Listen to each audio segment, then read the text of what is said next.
అంటారు కదా, చీకట్లో నడిచినప్పుడే వెలుగు విలువ మనకు తెలుస్తుందని. ఇది అక్షరాలా నిజం.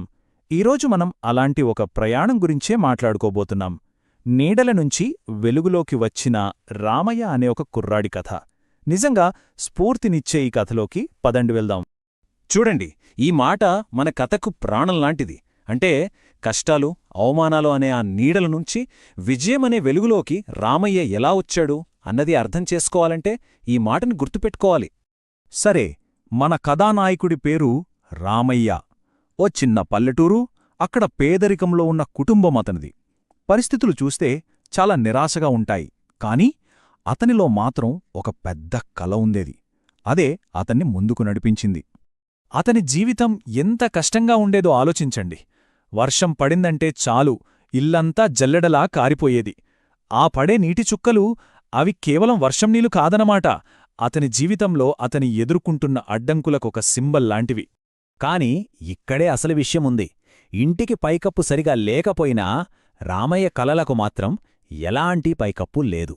అంటే అతని భౌతిక పరిస్థితులకు హద్దులుండొచ్చేమోగాని అతని ఆశయాలకు మాత్రం హద్దుల్లేవు. అదే కారే పైకప్పు కింద కూర్చుని ఆకాశాన్ని, నక్షత్రాల్ని అందుకోవాలని కలలుగన్నాడు. సరే, ఈ శారీరక కష్టాలే కాదండోయ్, రామయ్య మానసికంగా కూడా చాలా సవాళ్ళెదుర్కొన్నాడు. ముఖ్యంగా తనతో పాటు చదువుకునే వాళ్ళు అనే మాటలు, అవి సూటిగా ముళ్లలా గుచ్చుకునేవి. ఇలా అనేవాళ్లు, ఒరేయ్ నీ చెప్పులు చూడు ఎలా చిరిగిపోయాయో అని, నీ యూనిఫామ్ ఎంత మురికిగా ఉందో చూడు అని. వినడానికి చిన్నమాటల్లాగే అనిపించొచ్చు, కాని ప్రతిరోజూ ఇవే మాటలు వింటుంటే ఒక కుర్రాడి ఆత్మవిశ్వాసం ఏమైపోతుంది చెప్పండి. ఇవి మాటలు కావు, అతని పేదరికాన్ని గుచ్చి గుచ్చి చూపించే పదునైన బాణాలు. ఇక్కడే రామయ్య క్యారెక్టరేంటో మనకు తెలుస్తుంది. అతను తిరిగి తిట్టలేదు, గొడవపడలేదు. అతని రివెంజ్ చాలా సైలెంట్, కాని చాలా పవర్ఫుల్. తనను చూసి నవ్విన వాళ్లందరికంటే ముందుకెళ్ళి చూపించాలి. అదే అతని ప్రతీకారం.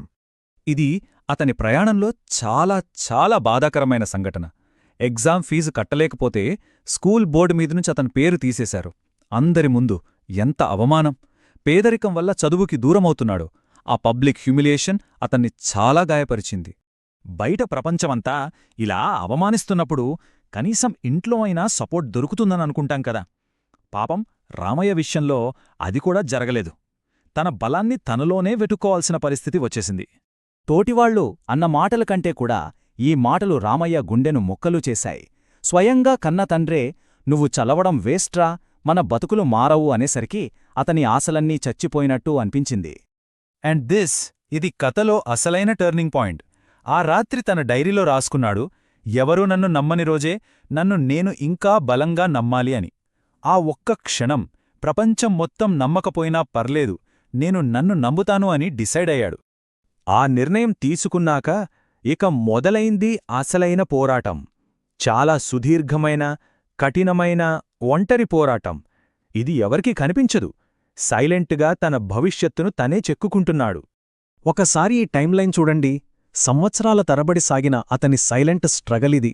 మొదటి సంవత్సరం పగలు చదువు, రాత్రి టీ కొట్లో పని. రెండో సంవత్సరం ఒక ముఖ్యమైన ఎగ్జామ్లో ఫెయిల్. ఆ తర్వాత కూడా ఫ్రెండ్సేమో ముందుకెళ్ళిపోతున్నారు, ఇతను మాత్రం ఒంటరిగా పోరాడుతూనే ఉన్నాడు. అతని సంకల్పం ఎంత గట్టిదో ఆలోచించండి. ఇది చూస్తేనే అతని బాధేంటో అర్థమవుతుంది. అతని స్నేహితులేమో కాలేజీలకు వెళ్తున్నారు, ఇతనేమో టీ కొట్టులో గ్లాసులు కడుగుతున్నాడు. వాళ్ళు నవ్వుతూ సంబరాలు చేసుకుంటుంటే ఇతను మాత్రం కళ్లలో నీళ్లతో వాళ్ళని చూస్తున్నాడు. నేను వెనకబడిపోయానే అన్న ఫీలింగ్ అతన్ని ఎంత కాల్చేసింటుందో కదా. ఇక మనం కథ క్లైమాక్స్కు వచ్చేశాం. ఇన్నాళ్ళు పడ్డ కష్టం, ఆ నిశ్శబ్ద పోరాటం ఇప్పుడు ఫలించబోతోంది. తన బాధపై గెలిచే టైం వచ్చింది. ఫైనలీ ఆ రోజు వచ్చేసింది. అతనొక పెద్ద పరీక్షలో విజయం సాధించాడు. అతని కష్టం ఫలించింది. అన్ని అవమానాలు, కష్టాలు, కన్నీళ్లు అన్నిటినీ దాటి విజయాన్నందుకున్నాడు. ఇది జస్ట్ ఒక ఎగ్జామ్లో విక్టరీ కాదు, ఇది తన జీవితం మీద అతను సాధించిన గెలుపు. ఈ సీన్ చాలా ఎమోషనల్. తన ఫస్ట్ శాలరీ తెచ్చి వాళ్ళ అమ్మ చేతిలో పెట్టినప్పుడు ఆమె కళ్లల్లో నీళ్లు. నీ కష్టం వృధా పోలేద్రా అంది. ఆ ఒక్క మాట చాలు. ప్రపంచంలో ఏ అవార్డు కన్నా అదే పెద్దదతనికి. ఇక్కడ అతని నవ్వుకి ఒక డెఫినేషన్ ఇచ్చారు. అదేంటంటే, అది గర్వంతో వచ్చిన నవ్వు కాదు, అంతులేని బాధను గెలిచినవాడి మొహం మీదొచ్చే నవ్వు. ఎన్నో గాయాలు, ఎన్నో తుఫానులు దాటాక వచ్చే ఒక ప్రశాంతమైన, సంతృప్తికరమైన చిరునవ్వు అది. సరే, ఇంతకీ రామయ్య కథ నుంచి మనం ఏం నేర్చుకోవాలి? మన జీవితాలకు ఉపయోగపడే పాఠాలేమున్నాయి? ఈ ఇన్స్పైరింగ్ జర్నీ నుంచి మనం నేర్చుకోవాల్సిన విషయాలేంటో ఇప్పుడు చూద్దాం. ఈ 4 పాయింట్లు చూడండి. 1. ఎవరూ నమ్మకపోయినా భయపడకూడదు. కన్న తండ్రే నమ్మకపోయినా రామయ్య తనని తాను నమ్మాడు. 2. మన బాధే మన బలమవుతుంది. తన అవమానాలనే అతను ఇంధనంగా మార్చుకున్నాడు. 3. ఆలస్యమైనంత మాత్రాన ఓడిపోయినట్టు కాదు. ఫ్రెండ్స్ ముందుకెళ్లినా అతను ఆగిపోలేదు. ఇక 4. చాలా ముఖ్యమైనది, సైలెంట్గా కష్టపడేవాడే అసలైన విన్నర్. ఈ విషయాన్ని ఒక పవర్ఫుల్ ప్రశ్నతో ముగిద్దాం. నిశ్శబ్దంగా కష్టపడేవాడే నిజమైన విజేత. ఈ మాటలో ఉన్న పవరేంటి అంటే, ఎలాంటి పబ్లిసిటీ లేకుండా, ఎవ్వరి గుర్తింపు కోసమో ఆశపడకుండా సైలెంట్గా తమ పని తాము చేసుకుపోయేవాళ్లలో ఉండే అసలైన బలమేంటి? ఒక్కసారి ఆలోచించండి.